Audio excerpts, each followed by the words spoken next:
C'est Steve, cette semaine, qui nous ouvre les portes de son ancienne menuiserie transformée en loft. J'ai aussi eu un gros coup de cœur pour le travail de l'illustratrice Catherine Cordasco. On verrait bien ces motifs partout dans notre déco.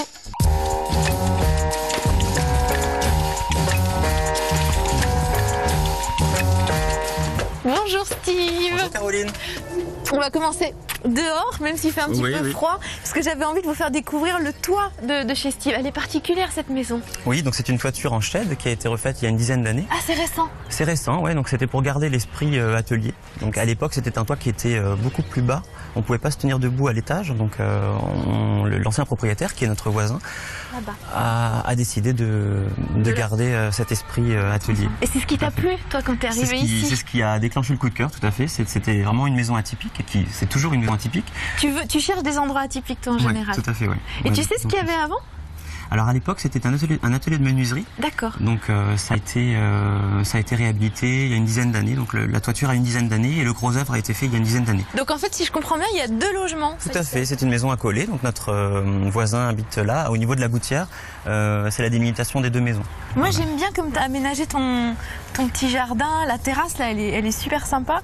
Les jardinières surtout. On a voulu faire quelque chose de très bas et de linéaire et ne pas mettre de rambarde. Oui. Donc on a fait des bacs sur mesure. C'est toi qui les as fait? On les a fait avec mon ami, ouais, tout à fait. On a fait ça l'été dernier. Et c'est vrai que ça apporte une petite touche de verdure dans la ville. De verdure. C'est bien, ouais. Ouais. On rentre? On rentre. Commence à faire froid. Volontiers.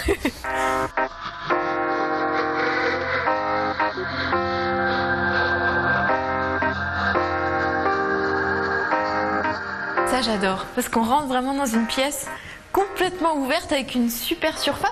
Comment c'était quand tu es arrivé ici? Alors quand on a acheté la maison, c'était brut, donc on avait les cloisons qui étaient déjà posées et on avait une surface, donc on a 53 mètres carrés de pièces à vivre et c'était une page blanche. Il y avait juste la chape? Voilà, il y avait la chape et les cloisons qui étaient posées.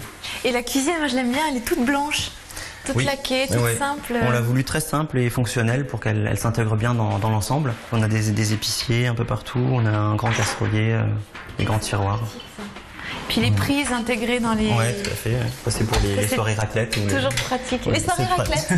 C'est pratique, ouais, quand on est tous autour du plan de travail.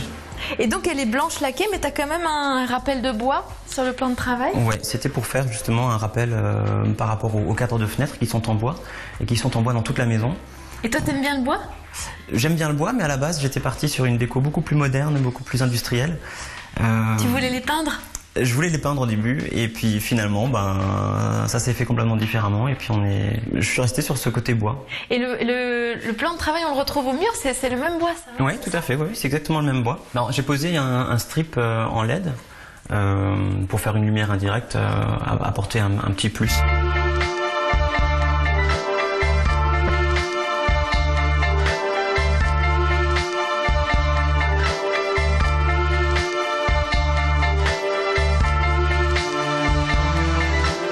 Moi j'aime bien ce que tu as fait le long là.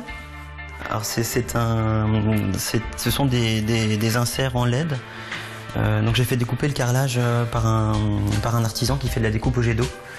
Et j'ai inséré les LED dans les carreaux. Et il a fallu poser les câbles dans la colle à carrelage et ensuite remonter au tableau électrique qui est juste à côté. Et du coup c'est des LED qui sont particuliers, c'est vraiment super plat?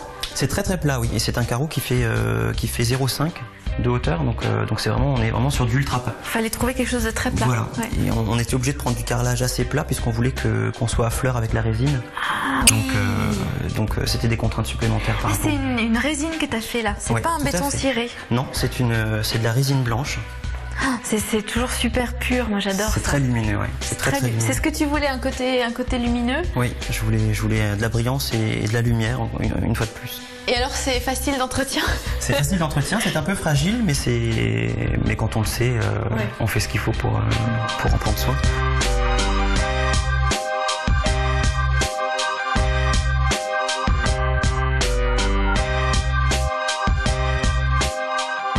Les couleurs, c'est essentiellement gris et blanc, mais tu t'es amusé à donner quand même quelques touches un peu plus peps. Oui, par endroit, on a décidé de mettre des couleurs un peu plus flashy pour relever un petit peu, pour que ce soit pas trop triste. T'as fait des bandes de couleurs au mur? Oui, c'était pour donner un peu de hauteur.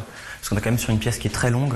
Donc pour casser un petit peu la longueur, j'ai décidé de mettre des bandes en couleur. Parce qu'on voyait plus la différence entre le sol et le plafond. Voilà, donc c'était un petit peu le problème avec la résine blanche et les murs blancs, c'est qu'on se perdait un petit peu dans la pièce, qui est déjà très grande et lumineuse. Donc oui, pour casser cet effet justement ça faisait un petit peu laboratoire. Oui. On a décidé de mettre des bandes en couleur. Oui. Et alors là, la bande de couleur a été déterminée par la largeur du tableau, oui, que j'avais déjà fait. C'est un tableau que j'avais fait il y a quelques années. C'est toi qui as fait ça? Oui, oui, tout à fait. Ouais. C'est des branches assemblées avec du fil métallique.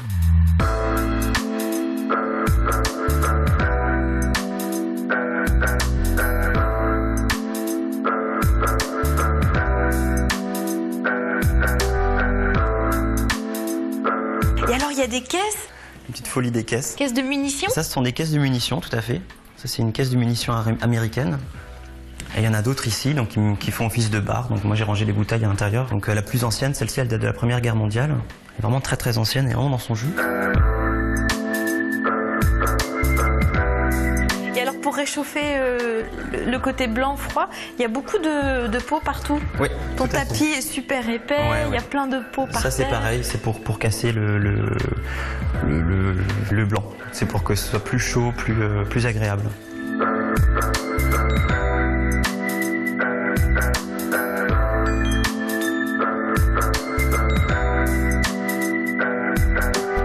Et alors cette toile, on dirait qu'elle a été faite pour ton intérieur. C'est juste les bonnes tonalités de gris. C'est très sympa. C'est qui fait ça? Alors c'est un graffeur qui s'appelle Renson, qui fait vraiment des toiles très sympas. Il y a toujours un message et j'aime beaucoup ce qu'il fait. Donc j'ai une deuxième toile à l'étage, je te la montrerai tout à l'heure. D'accord. J'aime bien découvrir comme ça des talents. Bah tiens, récemment j'ai découvert le travail de Catherine Cordasco. Elle est graphiste et je suis sûre qu'elle peut proposer de très belles réalisations pour votre déco. On la rencontre.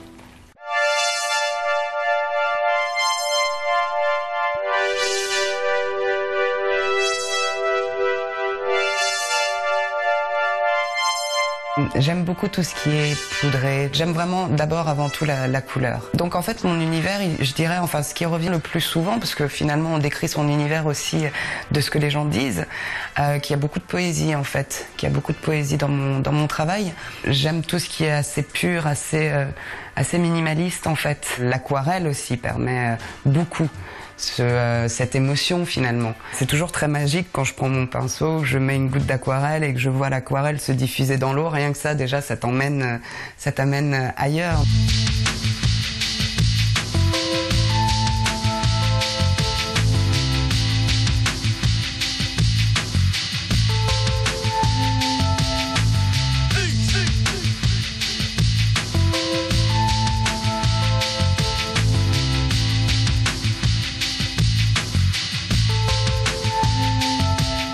Alors, je suis en fait styliste designer textile. J'ai fait une école de mode parce que déjà à l'époque j'aimais beaucoup dessiner. J'étais assez méticuleuse et précieuse dans le choix des détails.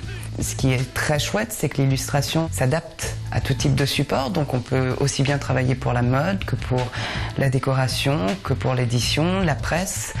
Et c'est justement ça qui me plaît beaucoup, c'est qu'à chaque fois, à travers l'illustration, on peut raconter plein d'histoires différentes. Les deux domaines qui m'inspirent le plus sont la nature et les animaux. Après, c'est vrai que j'ai une cause particulière pour les animaux. Voilà, voilà, c'est quelque chose qui m'anime beaucoup et qui me tient énormément à cœur. Un ami m'a dit un jour, m'a donné l'idée, mais pourquoi est-ce que tu n'habillerais pas tes animaux? Et de là, en fait, en effet. Alors, c'est pas un exercice évident. J'ai essayé de les humaniser, de les habiller, ce qui m'a beaucoup plu. Et puis après, de les laisser aussi dans leur environnement naturel. Mais voilà, je recommence aussi à faire de la silhouette de mode dans lequel j'ai beaucoup de plaisir aussi de dessiner des femmes que je dois rendre encore plus femmes. Voilà.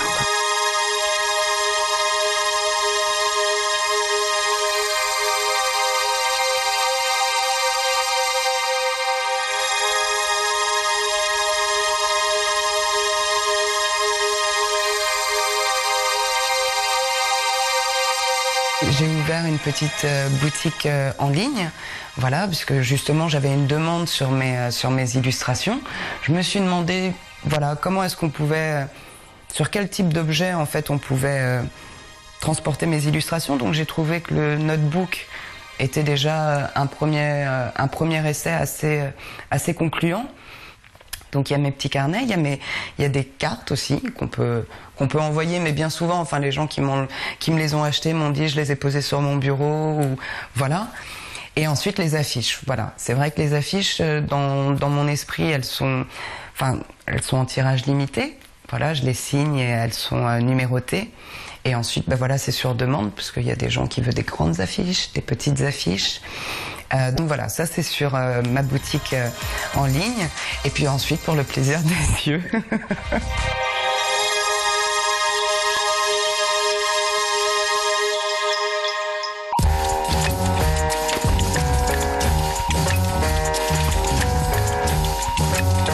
Et nous voici de retour chez Steve pour la suite de la visite à l'étage dans cette chambre à coucher. Et là, on retrouve vraiment l'esprit des toits en chède qu'on a vu au tout début.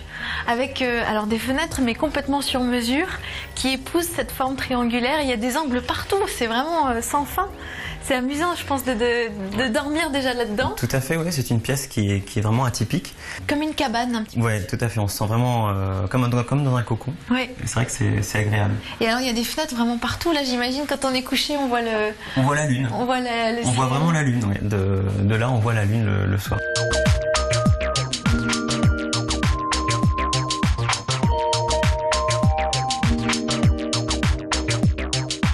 En sortant de la chambre à coucher, on trouve une pièce d'eau. Alors comme Steve avait très peu d'espace, il a délibérément décidé de la laisser ouverte.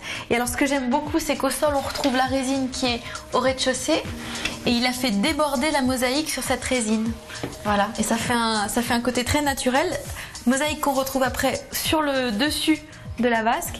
Et là, de ce côté, il y a une douche, petite mais suffisante, avec en plus un effet de lumière coloré comme en bas dans la cuisine.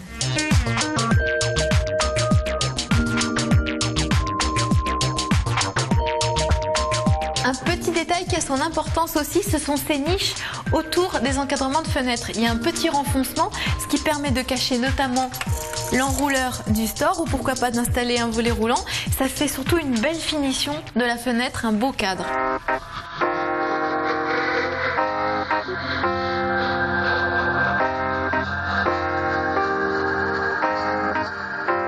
Alors là, on est dans un espace entre les deux chambres qui est aussi très sympa, où on retrouve vraiment le toit en chède, et t'en as fait un petit coin détente. Voilà, tout à fait, c'est un petit coin, c'est un petit salon qui reste ouvert sur l'escalier. Et figurez-vous que si cet endroit vous a plu, eh bien il est à vendre, tu t'en vas. Tout à fait, je m'en vais, oui, tout à fait. Donc la maison est à vendre et je recherche un lieu atypique à nouveau, dans l'esprit atelier ou grange.